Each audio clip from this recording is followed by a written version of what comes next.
SV news కి స్వాగతం. ముందుగా ముఖ్యాంశాలు.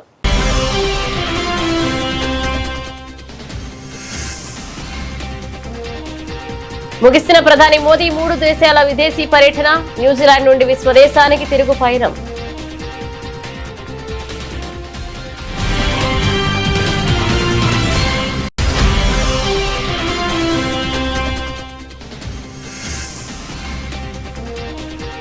ఉపాధి కల్పనకు మార్కెట్ ఎంతో కీలకం. డెహ్రాడూన్ వేదికగా కేంద్ర మంత్రి కిరణ్ రిజిజు కీలక వ్యాఖ్యలు.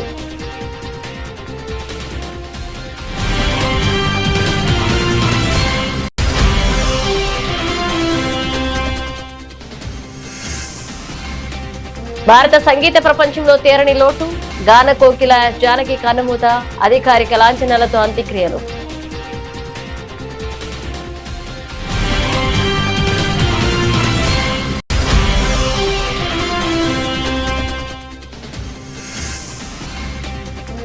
తమిళనాడు రాజకీయాల్లో సరికొత్త అలజడి. వీధి లీడర్స్ తొలి కాన్ఫరెన్స్ కోసం కోయంబత్తూరుకు అన్నమలై.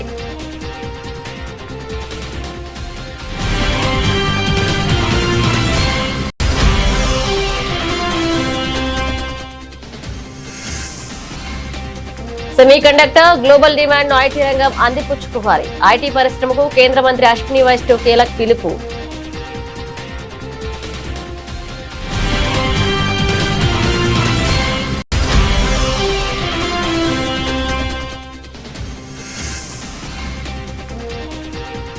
రేపు గోదావరి జిల్లాలో సీఎం చంద్రబాబు పర్యటన. ముఖ్యమంత్రి పర్యటన ఏర్పాట్లపై ఎమ్మెల్యే బండారు సమీక్ష.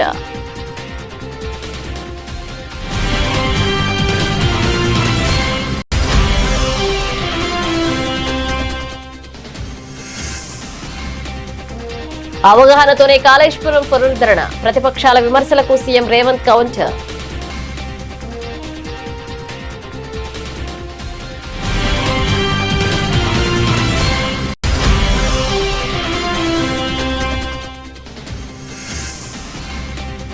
జగన్ విజయ్ లాగా కొత్త పార్టీ పెట్టి చంద్రబాబు సీఎం కాలేదు. వెన్నుపోటు రాజకీయాలపై పేర్ని నాని సంచలన వ్యాఖ్యలు.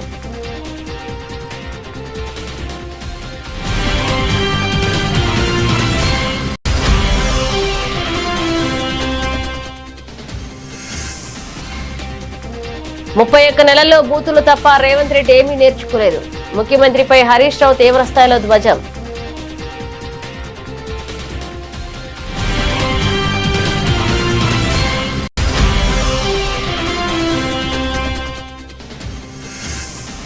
కోర్టులో విచారణ పెండింగ్ లో ఉండగానే బుల్డోజర్ల. ప్రభుత్వ భూసేకరణపై వైఎస్ఆర్సీపీ లీగల్ సెల్ తీవ్ర ఆగ్రహం.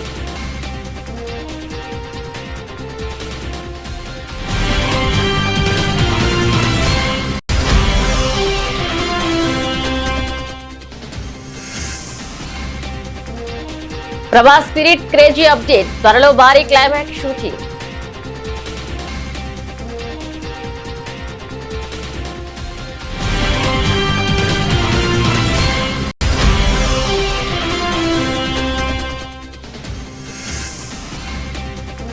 ఆకాశమే హద్దుగా పసిడి పరుగులు. అంతర్జాతీయ భౌగోళిక కారణాలతో భారీగా పెరుగుతున్న బంగారం ధరలు.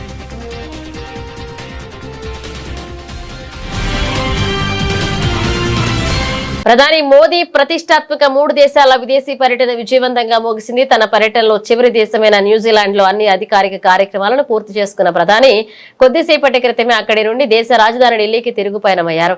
ఇక 3 దేశాల పర్యటనలో భాగంగా పలు అంతర్జాతీయ సదస్సుల్లో పాల్గొనడంతో పాటు ఆయా దేశాల అగ్రనేతలతో ప్రధాని మోదీ జరిపిన ద్వైపాక్షిక చర్చలు ప్రపంచ వ్యాప్తంగా ప్రాధాన్యత సంతరించుకున్నాయి.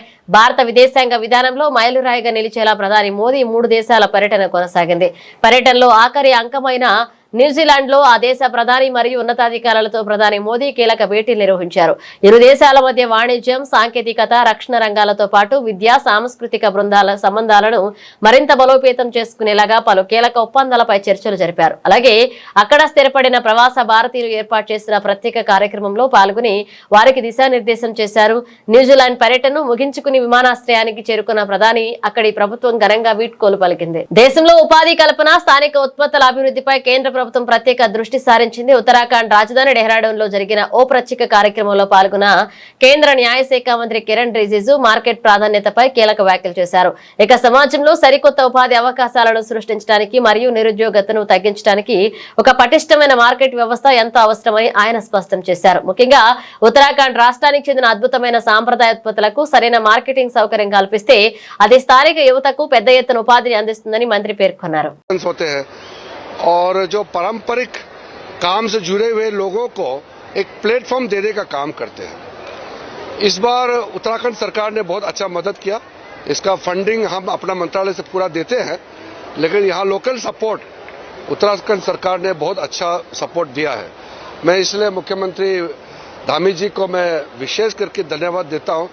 वो खुद भी यहाँ मौजूद रहे, इससे प्रोत्साहन मिलते हैं क्योंकि देश भर से भी लोग आए हैं. और उत्तराखंड का जो विशेष वस्तु होते हैं, यहाँ के जो कारीगरी का अपना एक अलग पहचान होते हैं, इसको एक प्लेटफॉर्म मिला है.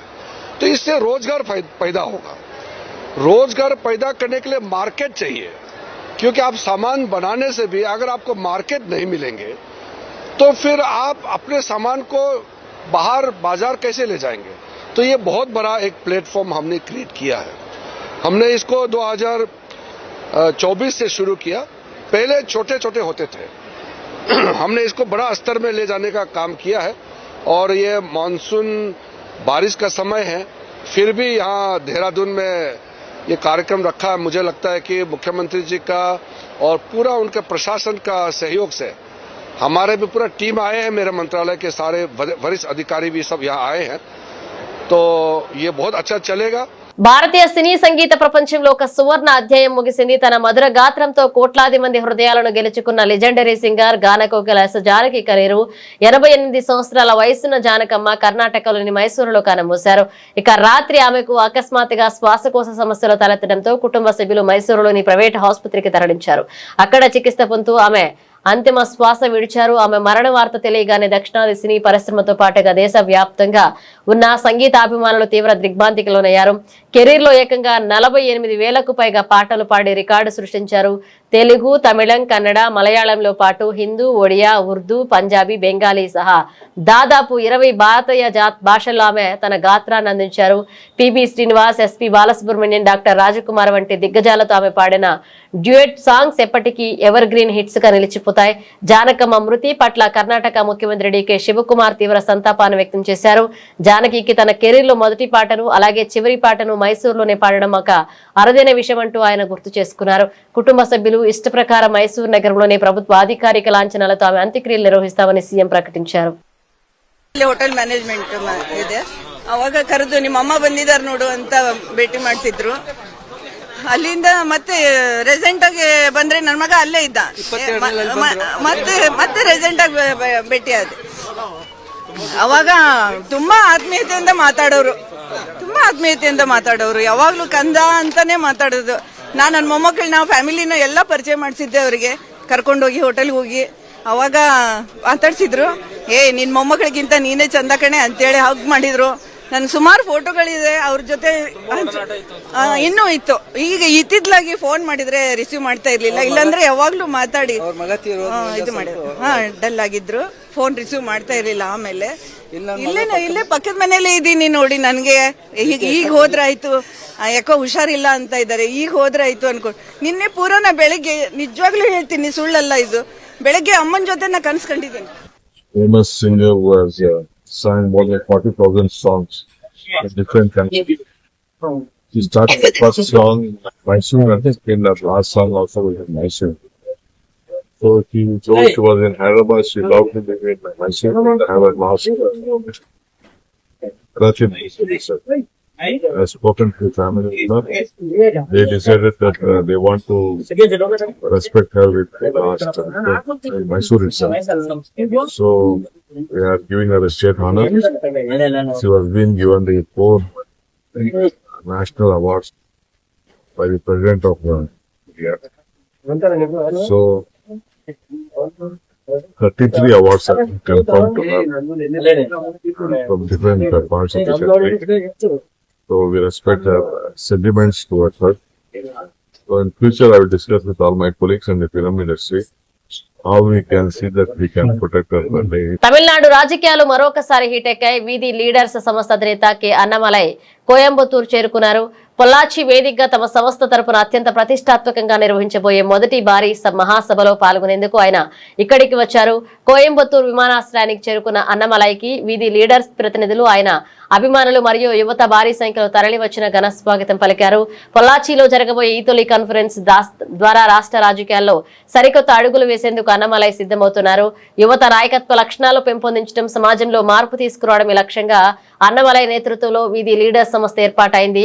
ఈ ఆర్గనైజర్ స్థాపించిన తర్వాత నిర్వహిస్తున్న మొదటి రాష్ట్ర స్థాయి సదస్సు కావడంతో పొల్లాచిలో భారీ ఏర్పాట్లు చేశారు. ఈ తొలి కాన్ఫరెన్స్ వేదికగా తమిళనాడు ప్రస్తుత సామాజిక రాజకీయ పరిస్థితులపై అన్నమలై ఎలాంటి కీలక ప్రసంగం చేయబోతున్నారు, యువతకు ఎలాంటి దిశానిర్దేశం చేయనున్నారు అనే అంశంపై ఇప్పుడు సర్వత్రా ఆసక్తి నెలకొంది.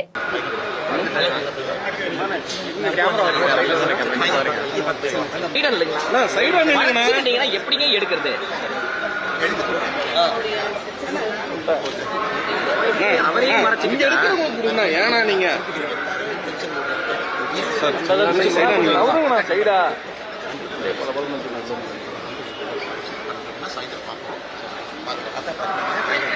நான் ரெண்டு வார்த்தை பேசிட்டு போயிருந்தேன். ప్రపంచ వ్యాప్తంగా దూసుకుపోతున్న ఆర్టిఫిషియల్ ఇంటెలిజెన్స్ పరివర్తనను భారత్ అనుకూలంగా మార్చుకోవాలని కేంద్ర ఎలక్ట్రానిక్స్ మరియు ఐటీ శాఖ మంత్రి అశ్విని వైష్ణవ్ పిలుపునిచ్చారు. ఐటీ పరిశ్రమ ప్రతినిధులతో జరిగిన ఈ ముఖ్యమైన సదస్సులో ఆయన మాట్లాడుతూ ఏఐ విప్లవం కారణంగా అంతర్జాతీయంగా సెమీకండక్టర్లకు అపారమైన డిమాండ్ ఏర్పడిందని, ఈ గోల్డెన్ ఛాన్స్ ను భారతీయ ఐటీ రంగం పూర్తిగా వాడుకోవాలని సూచించారు. టెక్నాలజీ రంగంలో వస్తున్న ఈ చారిత్రాత్మక మార్పుల మధ్య గ్లోబల్ మార్కెట్ లో డిజైన్, మ్యానుఫ్యాక్చరింగ్ మరియు సప్లై చైన్ లో భారతదేశాన్ని ఒక అగ్రగామిగా నిలబెట్టేందుకు ఐటీ పరిశ్రమ మరింత చొరవ చూపాలని మంత్రి ఆకాంక్షించారు. Railway products manufacturer and exporter in the recent times, following Honorable Prime Minister Shri Narendra Modi ji's Make in India program, many of the railway components, especially the complex electronics and the propulsion systems, which are the heart of any railway system, these are now designed in India, manufactured in India, and exported to countries like France, Germany, Switzerland, Italy, Poland, US, and now even Japan. So this is a major achievement for our country. And the quality of many of these components has come out to be really world class, and that is the only way to establish our country in the global market. Making sure that the design focus is there, quality focus is there, and whatever supply chain is there, that supply chain should be properly aligned with the quality goals. That is the way we are working. Today morning we also had a very good round table with the IT industry, where we focused on the way semiconductor industry is growing in India and that huge demand for semiconductor design, that demand how the IT industry can fill up, especially when the AI transition is happening. So during that AI transition, we have to look at the new opportunities. So new opportunities are coming in AI, new opportunities are coming in AI solutions, which is AI application based products, and in semiconductor design and in other electronics design areas. So this is what the IT industry has taken a proper cognizance of this. They will be working with the IT, they will be working with the semiconductor industry to make sure that new opportunities come for the students. And as you are aware, we have provided the world's latest EDA tools to 315 universities in the country, so that students can learn the semiconductor design in real practical way, not theoretical way, but real practical way. And the results have been very good. More than 70,000 students have been trained so far, and they are getting good opportunities. So today that IT industry thing also worked out well. Godavari delta అభివృద్ధి, రైతాంగ సంక్షేమానికి ముఖ్యమంత్రి చంద్రబాబు నాయుడు చేపడుతున్న కార్యక్రమాలు చారిత్రాత్మకమని, ఈ నెల 13న జరిగే CM పర్యటనను విజయవంతం చేయాలని కొత్తపేట ఎమ్మెల్యే బండారు సత్యానందరావు పిలుపునిచ్చారు. ఇక ఆదివారం రావులపాలెంలోని క్యాంప్ కార్యాలయంలో నిర్వహించిన మీడియా సమావేశంలో ఆయన మాట్లాడారు. గోదావరి డెల్టాకు జీవనాడి లాంటి సరార్దర్ కాటన్, ధవళేశ్వరం బ్యారేజీ గేట్లు మరమ్మతులు మరి పూర్తిగా బ్యారేజీని బాగా పనిచేసేలా చేయాలనే ఆలోచనతోటి జీవనాడి లాంటి ధవళేశ్వరం బ్యారేజీ ఆధునీకరణ పనులు చేపట్టడానికి చంద్రబాబు నాయుడు గారు రేపు కొత్తపేట నియోజకవర్గం బొబ్బర్లంక గ్రామం వద్ద ఉన్న పిచ్చుకలంకలో రైతులతో ముఖాముఖి కార్యక్రమం, బ్యారేజీ గేట్ల యొక్క మరమ్మతులో ప్రారంభ కార్యక్రమం చేపట్టడం చాలా అభినందనీయమైన విషయంగా తెలియజేస్తూ ఉన్నాను. ఇది గోదావరి డెల్టా రైతాంగానికి, సెంట్రల్ డెల్టా, కోనసీమ ప్రాంతం, ఈస్టర్న్ డెల్టా, వెస్టర్న్ డెల్టా, ఉభయ గోదావరి జిల్లాల్లోని 10.5 లక్షల ఎకరాల భూములకు సాగునీరు అందివ్వడానికి కానీ, మురుగునీరు పారుదల వ్యవస్థని ఉపయోగపడడానికి కానీ ఈ యొక్క కార్యక్రమం ఎంతో దోహదపడుతుందని తెలియజేస్తూ ఉన్నాను. వరదల నియంత్రణ సమయంలో కానీ లేదా కాలువలకు నీటి విడుదల విషయంలో కానీ బ్యారేజ్ యొక్క ప్రాముఖ్యత చాలా ముఖ్యమైనది. అటువంటిది 2014లో ఆనాడు చంద్రబాబు నాయుడు గారు ముఖ్యమంత్రిగా ఉండగానే 63 గేట్లను ఆనాడు ఆధునీకరించడం జరిగింది. 2014 తర్వాత ఈనాడు 2026లో ఉన్నాం. ఇంతవరకు మళ్ళా దాని మీద ఎవరు గత ప్రభుత్వంలో జగన్మోహన్ రెడ్డి గారి ప్రభుత్వంలో వైసీపీ పాలనలో కనీసం గేట్లు మరమ్మతులు చేయడానికి కానీ, ఆయిల్స్ గ్రీజు లాంటివి ఉపయోగించడానికి కానీ, బ్యారేజీ నిర్వహణకు సంబంధించినటువంటి విషయాల్లో కానీ పూర్తిగా నిర్లక్ష్యానికి గురైంది. దానివల్ల ఎప్పటికప్పుడు చేపట్టవలసిన ఓఎండ్ఎం కార్యక్రమాలు, ఆపరేషనల్ మెయింటెనెన్స్ కార్యక్రమాలు చేపట్టకపోవడం వల్ల బ్యారేజ్ యొక్క 10 సంవత్సరాల కాలంలో అనేక రకాలుగా ఇంకా ఎక్కువ నష్టపోయింది. ఈనాడు వాటన్నిటిని కూడా సత్వరం భవిష్యత్తులో ఇబ్బందులు. రాష్ట్రంలో కాళేశ్వరం సహా ఇతర సాగునీటి ప్రాజెక్టుల పునరుద్ధరణపై ముఖ్యమంత్రి రేవంత్ రెడ్డి కీలక స్పష్టత ఇచ్చారు. హెచ్ఆర్డీఏలో బోధి పెవిలియన్ లో నిర్వహించిన మీడియా సమావేశంలో మాట్లాడిన ఆయన ప్రాజెక్టుల పునరుద్ధరణ విషయంలో ప్రభుత్వం అత్యంత బాధ్యతాయుతంగా శాస్త్రీయంగా ముందుకెళ్తుందని స్పష్టం చేశారు. ప్రాజెక్టుల భద్రత పునరుద్ధరణ కోసం ఏర్పాటు చేసిన అంతర్జాతీయ, జాతీయ స్థాయి నిపుణుల కమిటీలతో పాటుగా నేషనల్ డ్యామ్ సేఫ్టీ అథారిటీ ఇచ్చిన సిఫారసులను, సూచనలను రాష్ట్ర ప్రభుత్వం తూచా తప్పకుండా పాటిస్తుందన్నారు సీఎం రేవంత్ రెడ్డి. ఈ ఫైనల్ రిపోర్ట్ 365 పేజీలు ఉంది టోటల్ గా. ఈ 365 పేజీలలో ప్రతి పేజీలో ఉంది. నేను కొంత సారాంశం చెప్తా, మీకు ఈ కాపీలను కూడా మీకు అందజేస్తా. ఫైనల్ రిపోర్ట్ 24 ఏప్రిల్ 2025 నాడు ఫైనల్ రిపోర్ట్ ఇచ్చారు. వివిధ పరీక్షలు క్షేత్రస్థాయిలో నిపుణులు పరిశీలించిన అనంతరం ఎన్డీఎస్ఏ తుది నివేదిక ఇచ్చింది. అందులో మేడిగడ్డ, అన్నారం, సుందిల్ల బ్యారేజు నీటి నిల్వకు అనుకూలం కావని తేల్చి చెప్పింది. పేజీ నెంబర్ 346 పేజీలో మేడిగడ్డ బ్యారేజ్ 7వ బ్లాక్ నష్టం వల్ల బ్యారేజ్ నుంచి నీటి మళ్లింపు పనికి రాకుండా పోయింది. ఈ నివేదికలో 346 పేజీల స్పష్టంగా 7th బ్లాక్ డ్యామేజ్ అవ్వడం వల్ల నీటిని నింపడం గాని, నీటిని మళ్లించడం గాని కుదరదు.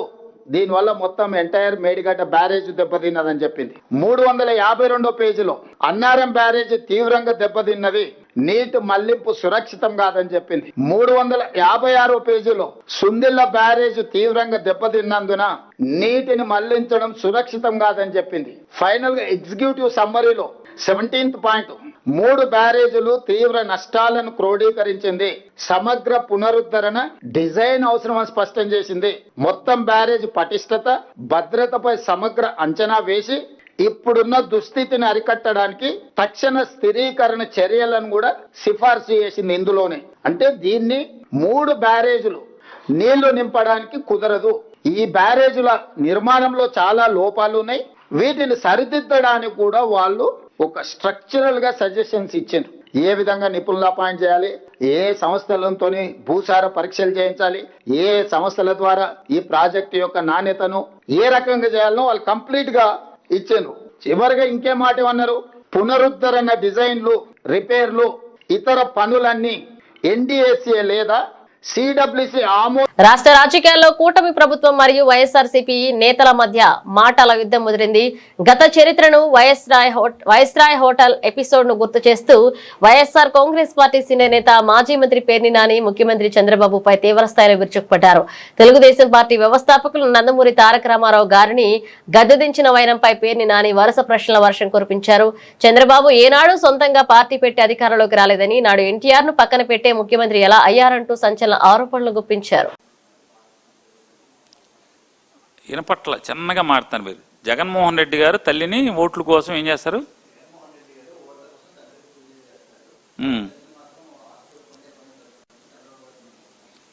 ఎన్టీ రామారావు గారు ఎవరు? నందమూరి తారక రామారావు గారు ఎవరు?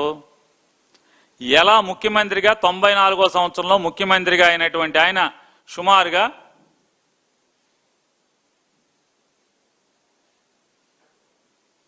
200 పైచిలకు సీట్లు అనుకుంటా, 26 కాంగ్రెస్కి వచ్చినట్టున్నాయి, అంతే కదండి?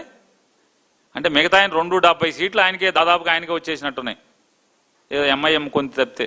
అంటే సుమారుగా 250 సీట్లతో గెలిచాడు ఆయన నందమూరి తారక రామారావు గారు. ఎట్టా పడిపోయాడు? ఎవడు పడేశాడు? చంద్రబాబు నాయుడు గారు ముఖ్యమంత్రి ఎట్టా అయ్యాడు?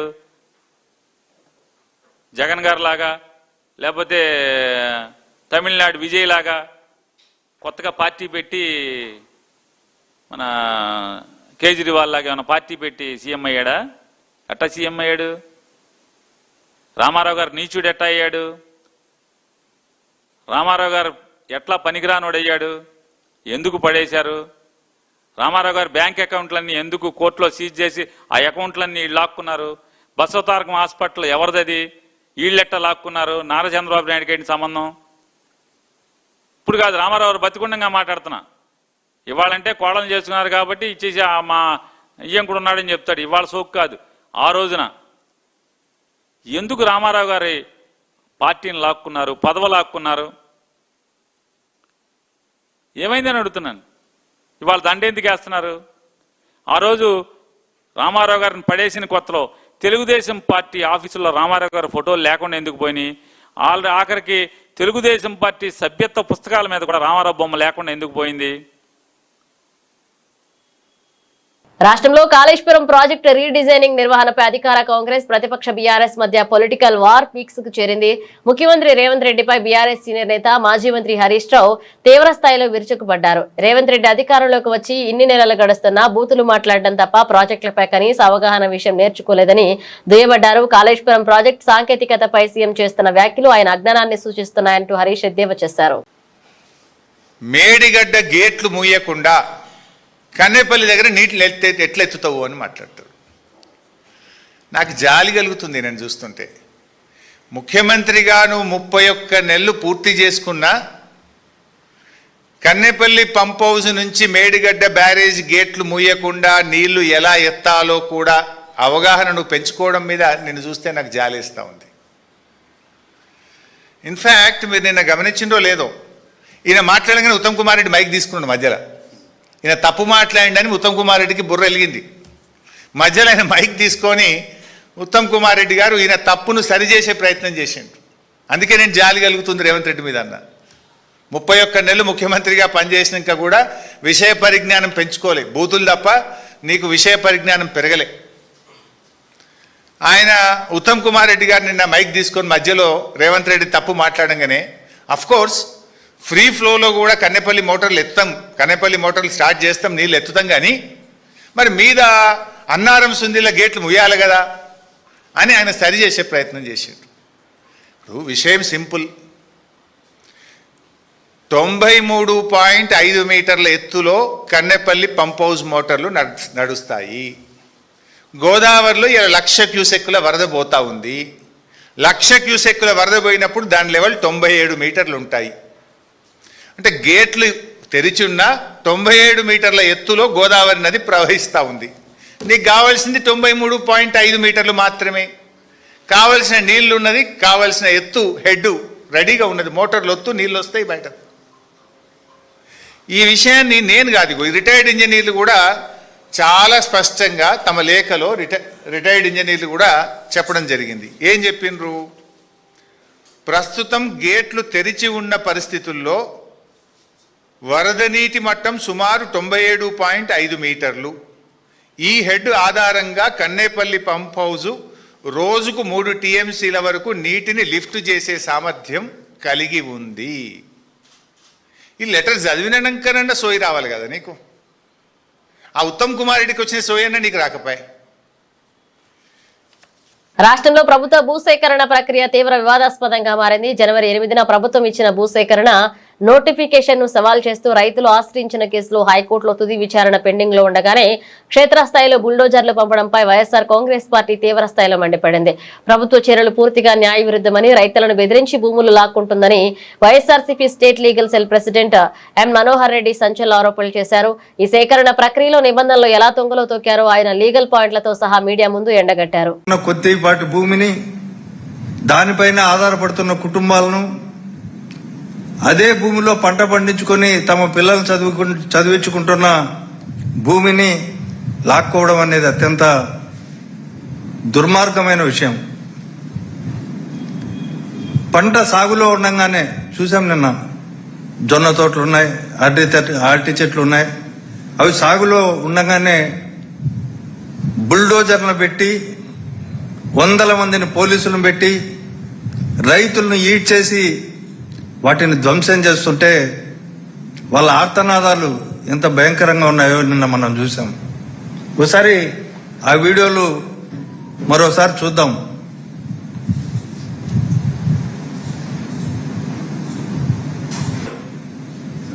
ఈ చర్య జరిగినప్పుడు కనీసం రైతులకు ముందుగా పూర్తి వివరాలు చెప్పలే.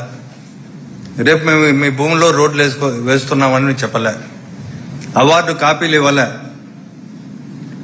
ఏ భూమి ఎంత ధరకు నిర్ణయించారో చెప్పలే.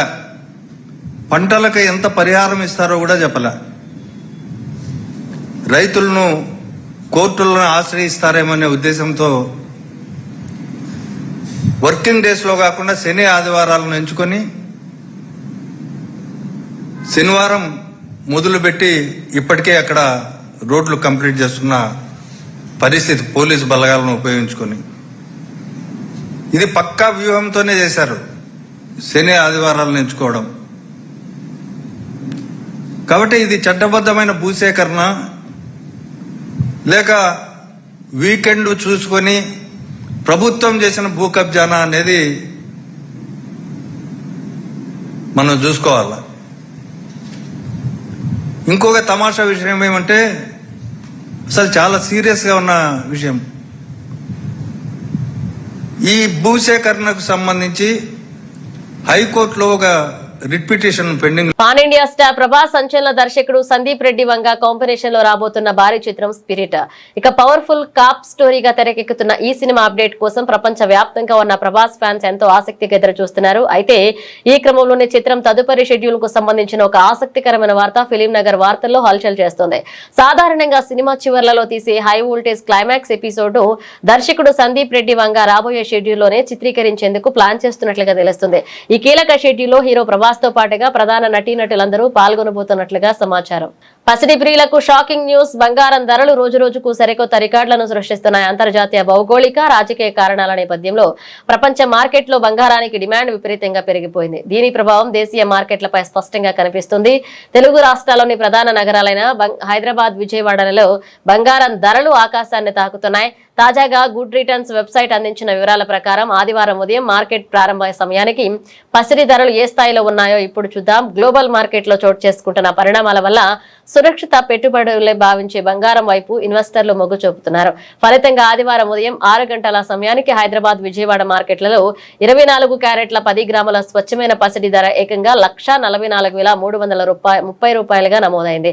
మరోవైపు సామాన్యులు ఎక్కువగా కొనుగోలు చేసే 22 క్యారెట్ల 10 గ్రాముల బంగారం ధర, ఆర్నమెంటల్ బంగారం ధర 1,32,300 రూపాయల వద్ద కొనసాగుతుంది. వెండి ధరలు కూడా ఇదే బాటలో పయనిస్తున్నాయి. బులెటిన్ ముగించే ముందు హెడ్లైన్స్ మరోసారి.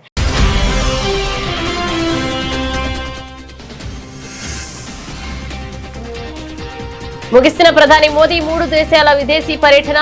న్యూజిలాండ్ నుండి స్వదేశానికి తిరుగు పయనం.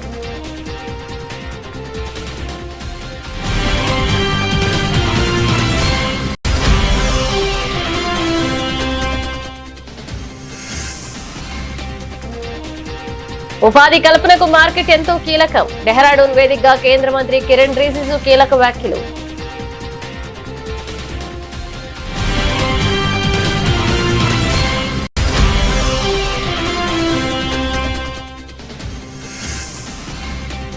భారత సంగీత ప్రపంచంలో తేరని లోటు. గాన కోకిల జానకి కన్నుమూత.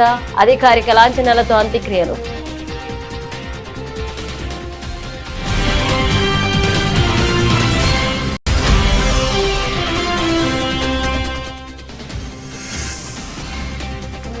తమిళనాడు రాజకీయాల్లో సరికొత్త అలజడి. వీధి లీడర్స్ తొలి కాన్ఫరెన్స్ కోసం కోయంబత్తూరుకు అన్నమలై.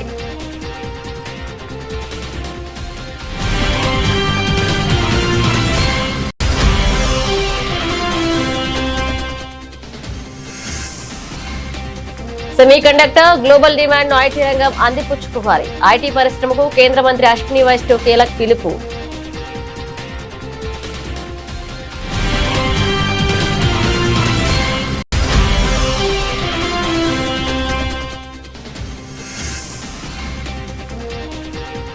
రేపు గోదావరి జిల్లాలో సీఎం చంద్రబాబు పర్యటన. ముఖ్యమంత్రి పర్యటన ఏర్పాట్లపై ఎమ్మెల్యే బండారు సమీక్ష.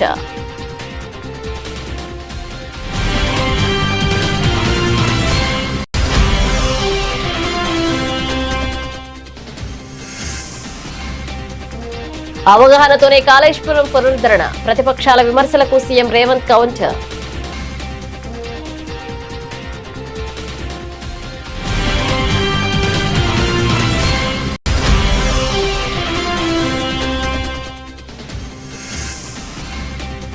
జగన్ విజయ్ లాగా కొత్త పార్టీ పెట్టి చంద్రబాబు సీఎం కాలేదు. వెన్నుపోటు రాజకీయాలపై పేర్ని నాని సంచలన వ్యాఖ్యలు.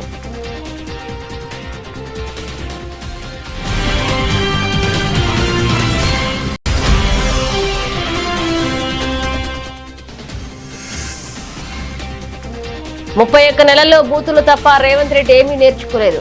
ముఖ్యమంత్రిపై హరీష్ రావు తీవ్రస్థాయిలో ధ్వజం.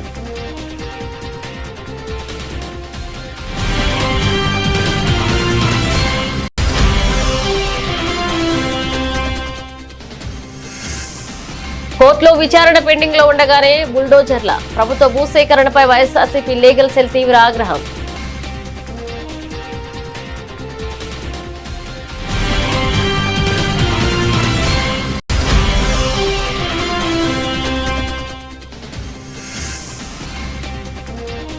Prabhas spirit crazy update. త్వరలో భారీ క్లైమాక్స్ షూటింగ్.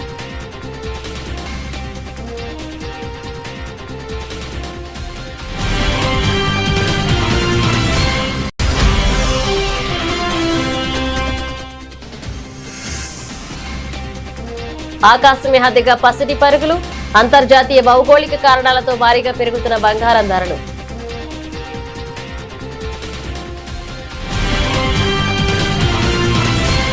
ఇవి బులెటిన్ అప్డేట్స్. మరిన్ని అప్డేట్స్ తో మళ్ళీ కలుద్దాం.